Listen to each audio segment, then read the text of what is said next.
Hello, this is Sam Gerrans from samgerrans.com. Today is Monday, April the 10th, 2023, and today the subject is making man into a soulless drone. Now, as we all live in the modern world, I think we have a general sense of what this is, but I'm going to be looking into the ideas of Jacques, I'm going to call him by the English pronunciation, Jacques Ellul, White, Yockey, and Guénon.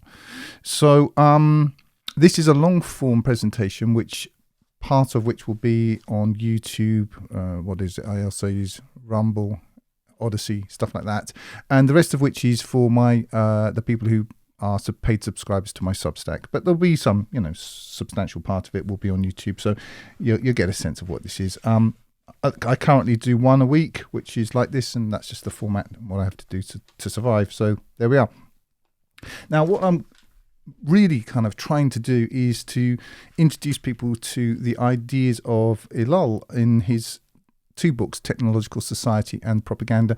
And the reason why I'm doing that is if you don't know my broader work, then I'll just briefly tell you that over the previous 8 years, my work was concentrated on scriptural substance, namely the Quran, but not from a position of accepting the conclusions which what I call brand Islam expects you to accept a priori, but rather looking at the text as an extant text, as something which claims to be from God, claims to be that it will be preserved, and claims that it is understandable on its own terms. The last of these is something which Islam itself does not accept. But that was my sort of the backstory to my presentation. Now, having said everything that I can possibly say on that subject and written pretty much everything that I can write on that subject and made all of that available for free, I was really faced with the choice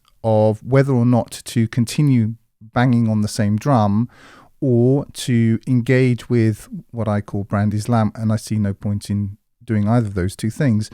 And so what I've done is I'm now trying to explain, really using other people's works, people whose works are well respected, to demonstrate that not only are we essentially headed toward cataclysm, but there is no way out of this other than the kind of solution, or in fact the solution, which I present in my work, The God Protocol. Now, I understand that people don't read anymore and all the rest of it. So The God Protocol I've read onto audio. You can get it you can find it in my YouTube, or you can find it on Quranite.com. Also, my major work, The Quran and Complete Revelation, I've read that all onto audio. You can download that for free. But if you want to understand, the technical aspects of it, then you'll need to look at the notes and the commentary, etc., because it's a philosophy. And a system of hermeneutics. I didn't just pluck this out of the ether and decide, this is what I think the Quran means. But you'll have to do the reading, and please don't write to me with your questions anymore. I'm not answering any questions on those subjects. The best resource, if you don't want to buy the book, which is absolutely fine, is reader.quranite.com, because it's all there for you, plus a load more. You can explore the grammatical intricacies of the Arabic language. It's all there. It's all done for you. All you have to do is press buttons and use your eyeballs. It's really quite simple. Right. But moving on to the subject for today, what I'm going to be doing is really essentially hitting on just one small section of this book, The Technological Society by Jacques Ellul, or Jacques Ellul, depending on whether you're doing French or English pronunciation. This is a short section. He's a difficult writer. He writes in a very precise way. This is not, yo, bro, break it down to me in a 3-second summary. This isn't a TikTok video. This is why I'm concentrating on this in this long form presentation, because it's pretty difficult, but it's worth it. Some things, I know we live now in a society where it's not easy. If it's not easy, I don't want it, mate. Well, this isn't easy. It just isn't. You have to kind of read it. But I don't have shares in the company. I'm not affiliated with Ellul anyway. He's dead, as all the best writers are. And but I really do recommend picking up a copy of this and reading it. But I'm going to be sort of focusing on one part of this, but it's quite short, and we're also going to look at some other people to fill in some of the missing bits, but to expand on it a bit more And also at the end of this, I'm going to be looking at somebody else, in this case René Guénon, who sees that there is a solution to this, but it's not the Kaczynski solution, and it's certainly not the when enough people wake up solution, both of which, I mean, I've got a lot of respect for Kaczynski's dedication and some of his thought, but this is never going to happen. If you want to know why, well, just consider that all the people, the activists and all of these supposedly extremely ardent and sincere personalities, if the price of overthrowing the world order and introducing heaven on earth were simply to give up access to their mobile phone, okay? If that was the entire price, would they pay it? Well, there you are. You have your answer. So let's get into this.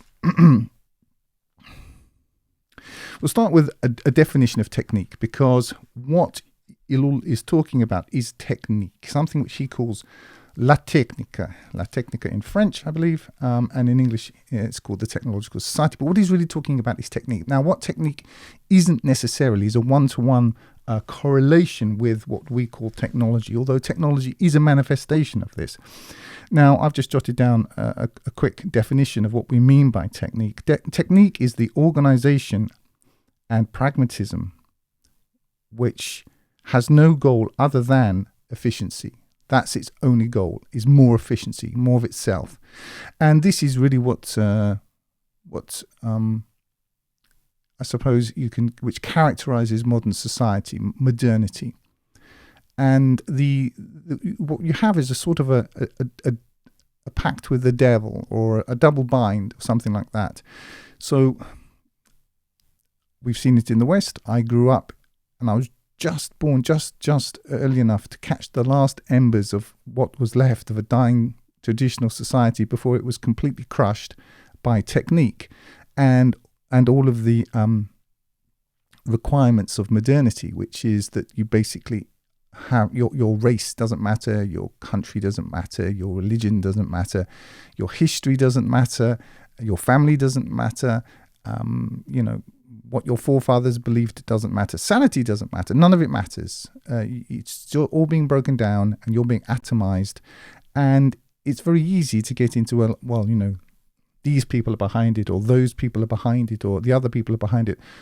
There may be some truth to that, but certainly there are, in my view at least, there is a guiding elite. But the elites are also beholden to technique to some extent. Now, the way technique works, if you go to a traditional society, what's called a traditional society, if you can find one, which you probably won't be able to now,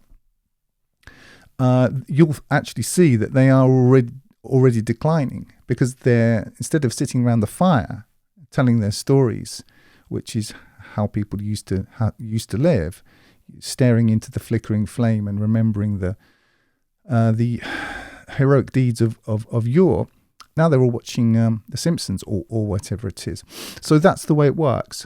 And the double bind, going back to that, of technique is that any country which does not, or any society which does not embrace technique, i.e. modernity, i.e. industrialization and optimization and efficiencies and so on, will be destroyed by those which do.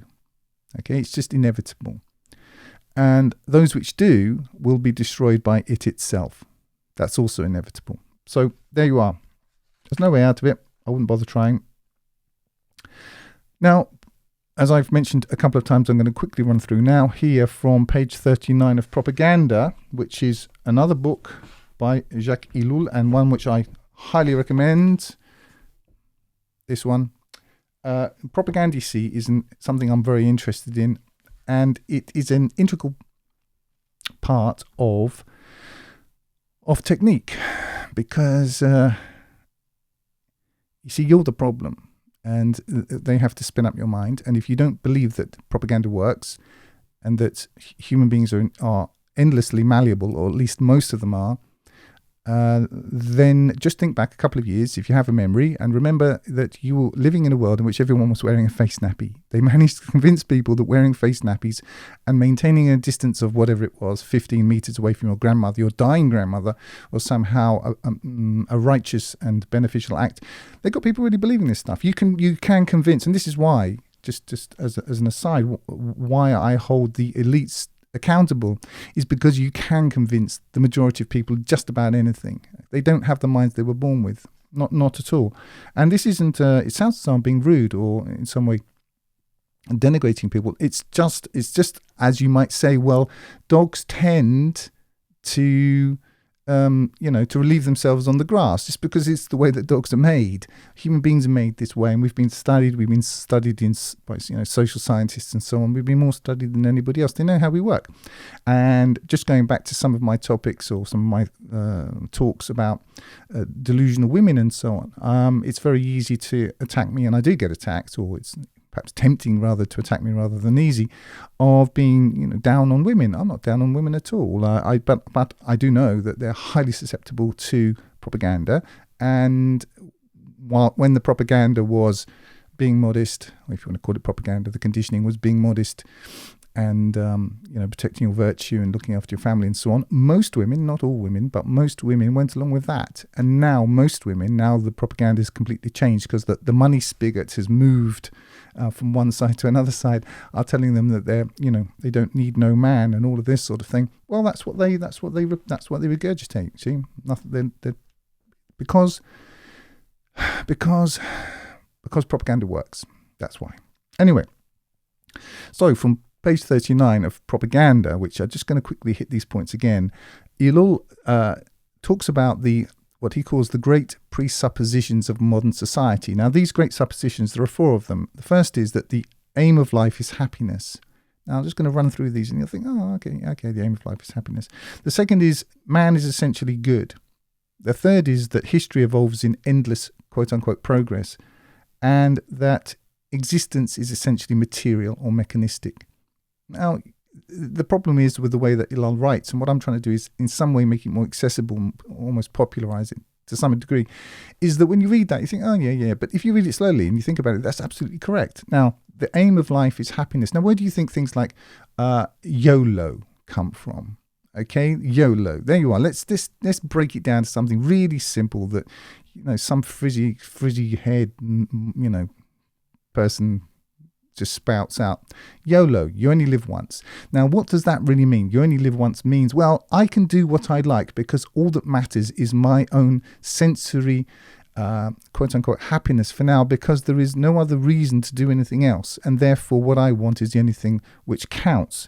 It also assumes that what I want is good, because, again, man is essentially good. And, I don't suppose it really attaches itself too much to progress, although it is a kind of a function of an understanding of progress, because if the person saying YOLO didn't like the things which progress presents them with, then they wouldn't be in a position really to talk about YOLO. So YOLO is a way of, I'm trying to do is break this down to a level where you can start to recognize it around you. The aim of life is happiness. This is supposedly unquestionable, an unassailable truism, but it's not true, and it certainly wasn't thought to be true for 6,000, 10,000 years. Our forefathers didn't believe this, or most of them didn't. They wouldn't have seen life that way. Your life was actually, you had a duty to the gods or to God. That was your actual purpose in life. And other duties devolved from this. Duty, duty, what a word. People don't like to use that now. It's all about rights. It's all about entitlement. But actual duties, going back to the women thing, you never hear women talk about duties, about obligations. No. It's all about rights. Cherry picking. They look at men, for example, and see that men hold these high positions, and they want those high positions, but they completely discount the fact that 98% of men don't have those high positions at all. They're toiling away in the background in the fields, doing the really hard and difficult and dangerous jobs. But no, we don't want those. So the idea is that you are entitled to happiness. And you see, there's no small jump from, if the aim of life is happiness, that you are actually, especially if you believe the second part, which is man is essentially good, you're actually entitled to a happy life. And anyway, what is happiness? If you don't have any actual concept of duties or purpose, it's just what you feel like. Well, of course, what you feel like, it changes. And especially if you're susceptible, which most people are, to propaganda, then what you want is going to change, more frequently than most people change their underpants.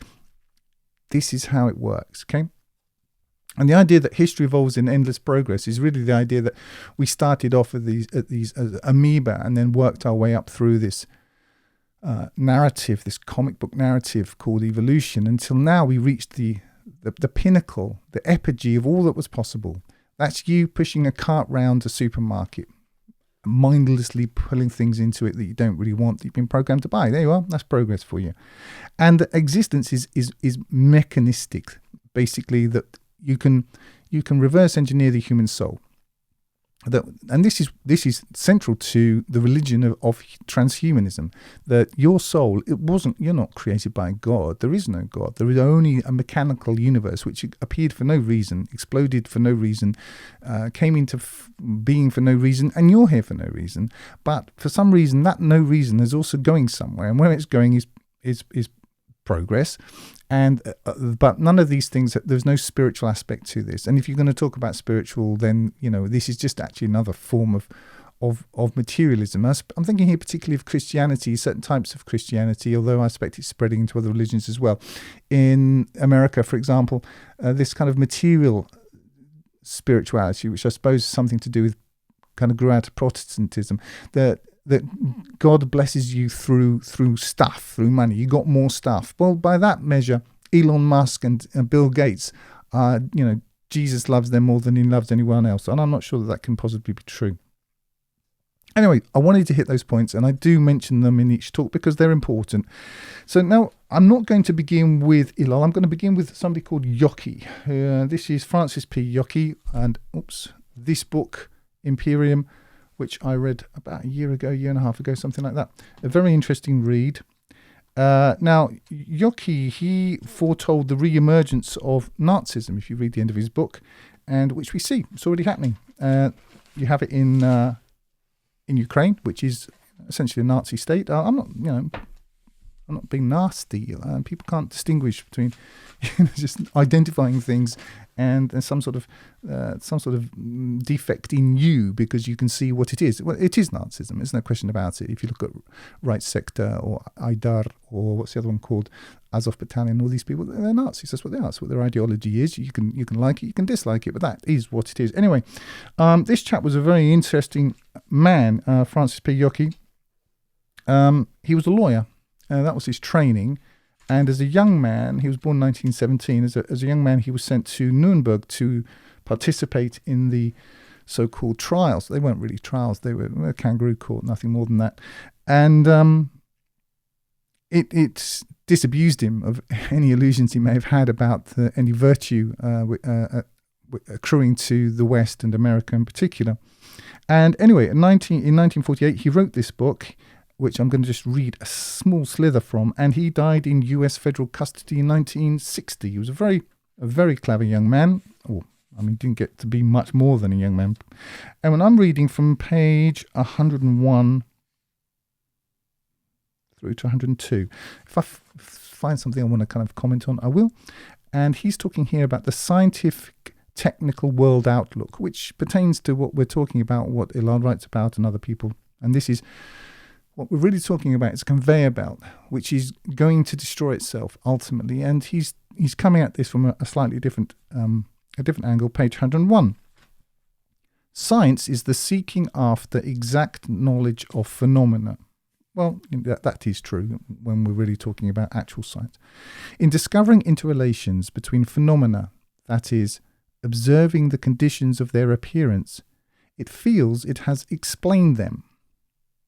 So, what he's saying is that what science does is it conflates describing something with really understanding something, and they're completely different.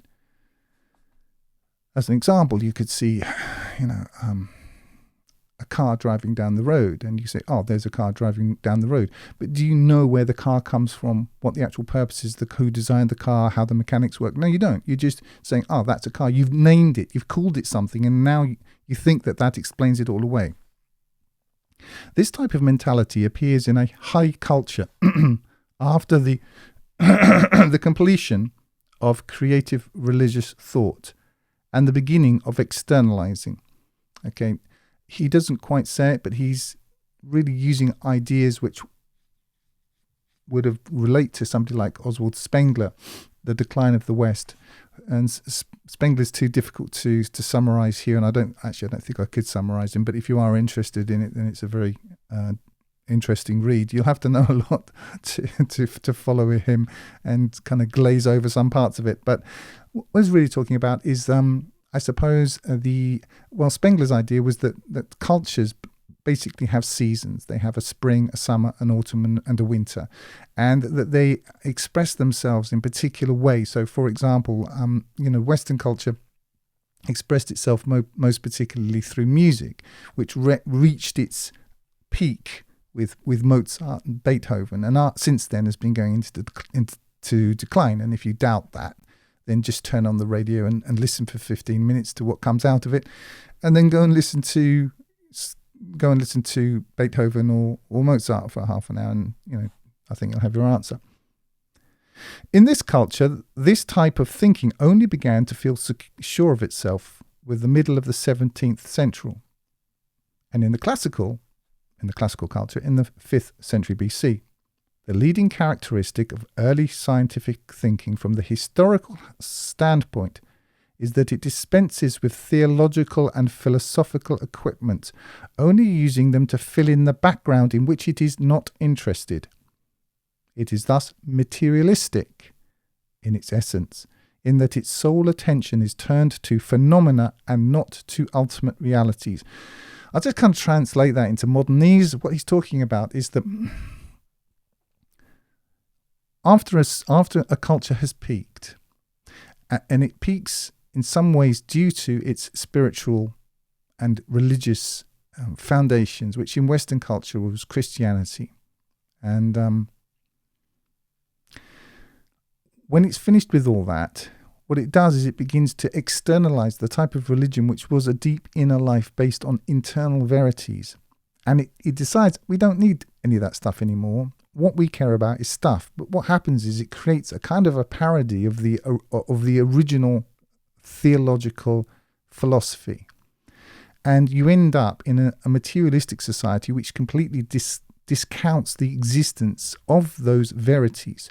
The problem is, if you don't have those verities, all this stuff doesn't mean very much. It is thus materialistic in its essence. You see, going back to all existence is matter. This is one of the postulates that Hillel talked about of the great presuppositions of modernity. It is turned to phenomena and not ultimate realities. Modern science discounts realities, or any kind of reality, and in fact, if you try to sort of insert them into the discourse, you'll lose your funding. To a religious age, phenomena are unimportant compared with the great spiritual truths. To a scientific age, and I would put scientific in inverted commas here, because to me, without those great verities, it isn't really science. The opposite is true. If you read Plato, for example, they're talking about the unseen. If you know the Quranic dispensation, al-ghaib, they're talking about what is behind the manifestation, forms. Anyway, I'm not getting into Plato. Technics, what he's calling here, is the utilization of the macrocosm. It always accompanies a science in its full blooming. But this is not to say that every science is accompanied by technical activity, for the sciences of the classical culture and the Mexican culture had nothing to do with what we would call technical proficiency. And I would add to that the Vedic culture. If you read the Vedic scriptures, insofar as it's possible to understand them today, you understand what they really have is a science of the soul, but not. This isn't in a Californian kind of touchy-feely you know, cafe latte sort of way. No, it's an actual science that can be verified, that it can be used. In the early civilizational stage, science predominates and precedes techniques in all its attempts. But with the turn of the 20th century, technical thinking began to emancipate itself from this dependence. And in our day, science serves what he calls techniques, but I think what he means is what Elon talks about, which is technique, and no longer vice versa. Okay, and I've talked about this a bit in a previous presentation. I'll just continue. In an age of materialism, which is to say an anti-metaphysical age.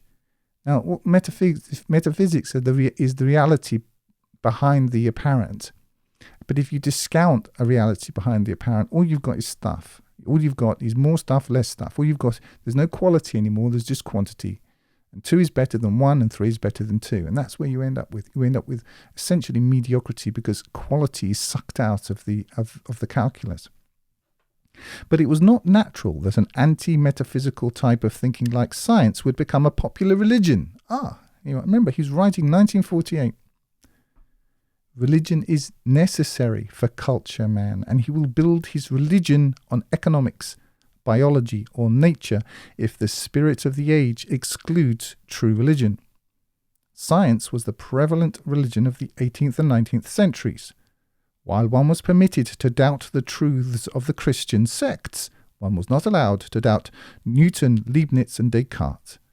When the great Goethe challenged the Newtonian light theory, he was put down as a crank and a heretic. Science was the supreme religion of the 19th century, and all other religions, like Darwinism and Marxism, referred to its great parent dogmas as the basis for their own truths. Unscientific, in inverted commas, became the term of damnation. Does any of this sound familiar to you? From its timid beginnings, science finally took the step of holding out its results, not as a mere arrangement and classification, not just as a sort of taxonomy. It's not just saying this relates to this. The knee bone is joined to the to the thigh bone, and thigh bone, or the knee bone is joined to the ankle bone, or whatever it is. It's not just saying that. It's saying we know where the knee bone comes from. From its timid beginnings, science finally took the step of holding out its results, not as a mere arrangement and classification, but as the true explanations of nature and life. Remember that all existence is mechanical. This is really what science is claiming to have these answers, but actually it doesn't. But you probably believe that it does, because if you live in modernity, because that's how we've been brought up. It is a religion, and it brooks no contradiction. With this step, it became a world outlook. That is, a comprehensive philosophy with metaphysics, logic, and ethics for believers. And yet, people think there's some sort of antipathy or contradiction between what people call science, and religious belief. Every science is a profane restatement of the preceding dogmas of the religious period. This is really interesting. If you look at what the religious dogmas were in the high culture before it degraded, as I would call it, into pure scientism and materialism, you find that the scientism and the materialism are actually a parody of what went before. It is the same cultural soul which formed the great religions that in the next age reshapes the world. And this continuity, and this continuity is thus absolutely inevitable. Western science as a world outlook is merely Western religion, represented as profane, not sacred, natural, not supernatural, discoverable, not revealed. Just read a little bit more. Like Western religion, science was purely priestly. The savant is the priest, the instructor is the lay brother, and a great systematizer is canonized like Newton and Planck. Every Western thought form is esoteric, and its scientific doctrines were no exception. when he's talking about this, he's not talking about the type of Christianity that you'd find with in one of these sort of mega churches in America. When he's talking about esoteric, he's talking about what esoteric is, something which is hidden. There is a hidden truth behind these things. Anyway, I'm not going to get into it now, but what we have as Christianity, which is the evident religion of the Western civilization, what has happened to it is it's become a parody, it's become a cartoon. Like every Western thought form is esoteric, and its scientific doctrines were no exception. The populace was kept in touch with the, quote, the advance of science, end quote, through a popular literature at which the high priests of science smiled. See, they don't believe this nonsense they're giving you lot. In the 19th century, science accreted the, quote, progress idea and gave its own particular stamp to it.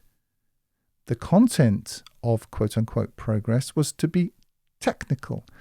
What he means is an iPhone 10 is better than an iPhone 1. Therefore, we are on this endless conveyor belt in progress.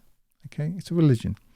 Progress, in inverted commas, was to consist in faster motion, further sound, wider exploitation of the material world ad infinitum, i.e.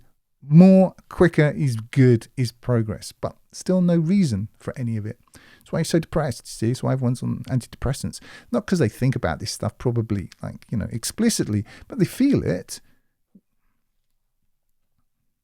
This showed already the coming predominance of techniques over science. Quote-unquote progress was to be primarily more knowledge.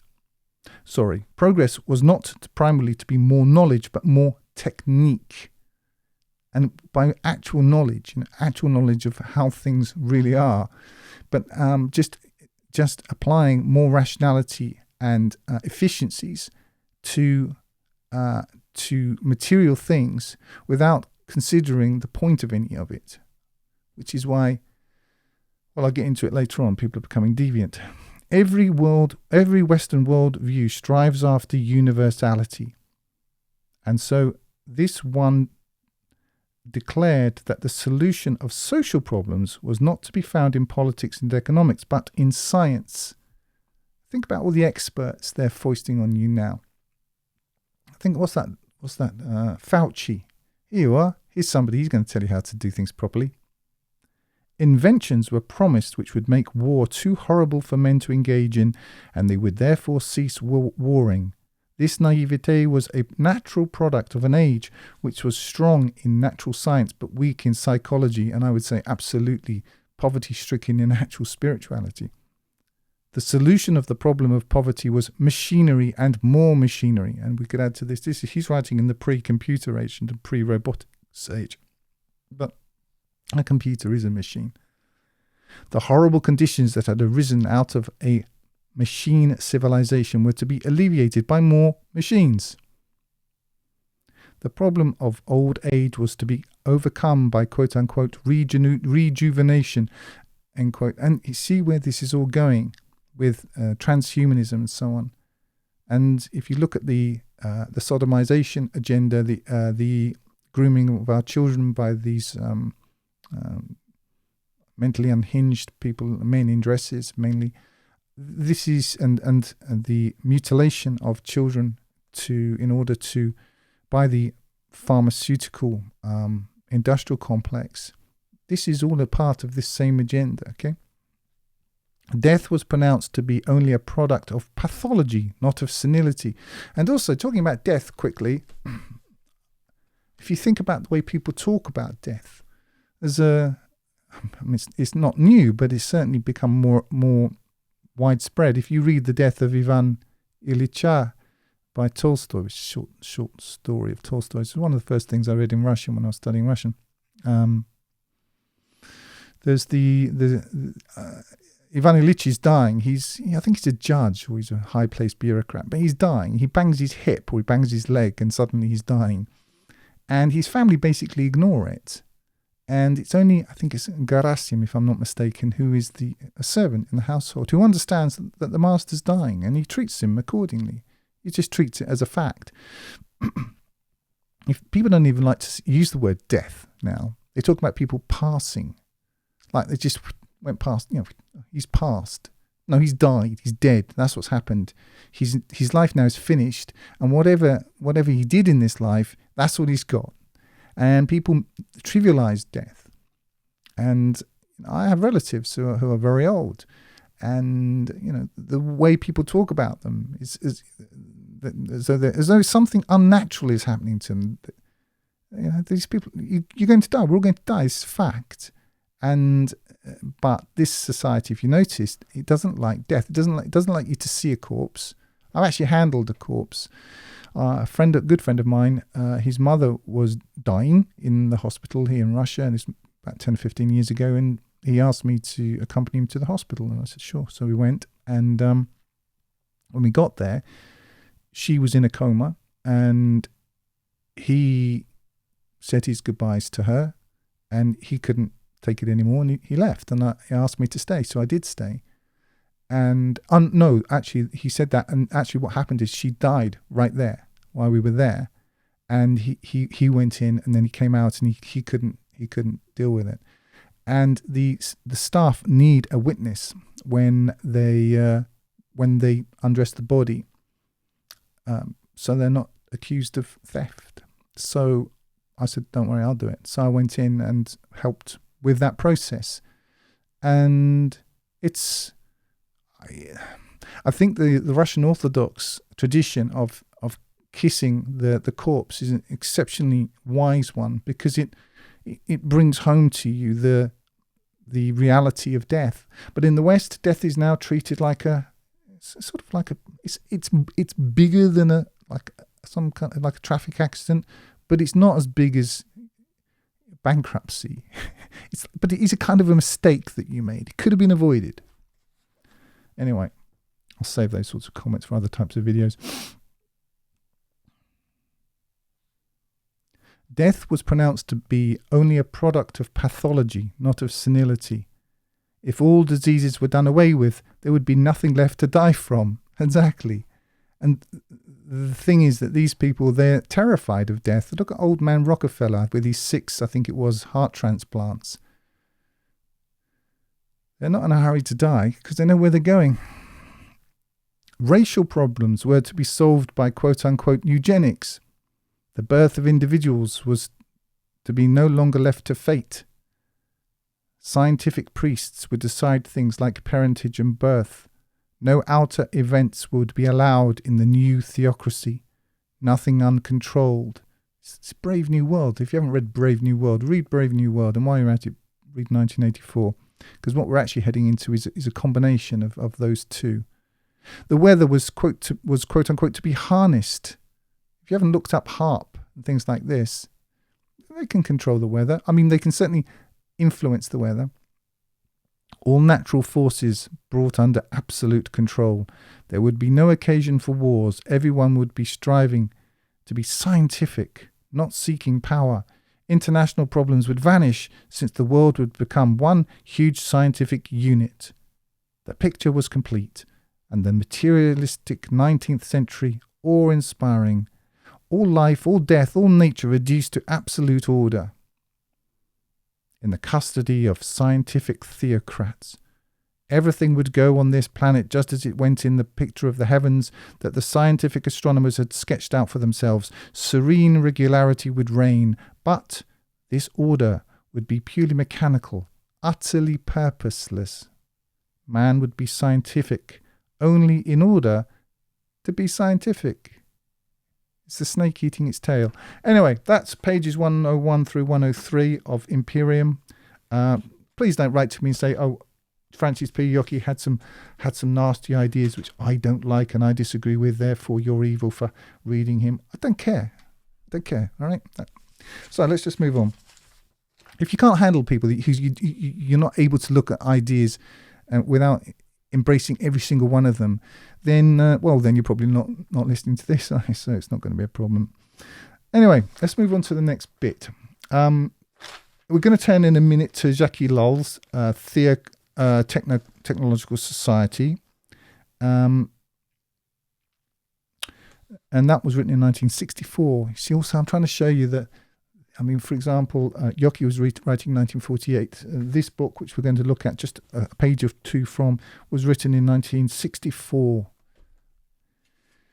So, you know, you might think this is all new, but it's not. And the segment is only 2 pages, and it's called Organization and Technique. And I'm going to stop my YouTube kind of free presentation there. And the rest of it, I should think there's probably another 40 minutes or an hour, I don't know. It's going to be available on my Substack for my paid subscribers. Now, I currently upload to Odyssey, Rumble, YouTube and Substack. So please like, share and subscribe on all platforms. It's free to do, but a valuable way of giving back. Go to samgerrans.com and drop your email in the box to subscribe to my Substack newsletter and get all new content delivered to your inbox. I back up my mailing list so that if big tech cancels me, we still have options. I work outside the mainstream and have no corporate sponsorship. If you value what I do, you can help keep the lights on at samgerrans.com/contribute or upgrade to a paid subscription on my Substack to access my more detailed work as well as comment, Substack being where I read all feedback. I continue to make my legacy projects available free. Summaries and links are at samgerrans.com/books. Finally, I post news, thoughts and announcements to my Telegram channel at t.me/samgerrans. Thanks for listening and bye for now.